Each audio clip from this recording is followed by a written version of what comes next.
بسم اللہ الرحمن الرحیم۔ السلام علیکم۔ مچھلی کے منہ میں زبان کیوں نہیں ہوتی؟ اللہ تعالیٰ نے تمام جانوروں کے منہ میں زبان پیدا کی ہے مگر مچھلی کو زبان نہیں دی گئی۔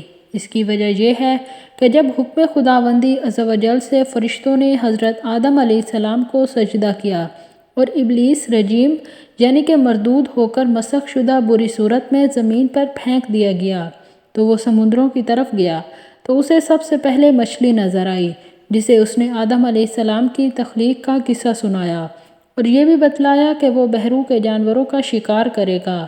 تو مچھلی نے تمام دریائی جانوروں تک حضرت آدم علیہ السلام کی کہانی کہہ سنائی۔ اسی وجہ سے اللہ تعالیٰ نے زبان کے شرف سے محروم کر دیا۔ اگر آپ کو میری ویڈیو اچھی لگی ہے تو آپ میرے چینل کو سبسکرائب کر دیں اور میری ویڈیو کو لائک کر دیں۔ بہت جلد ایک نئی ویڈیو کے ساتھ حاضر ہوں گی، تب تک کے لیے اللہ حافظ۔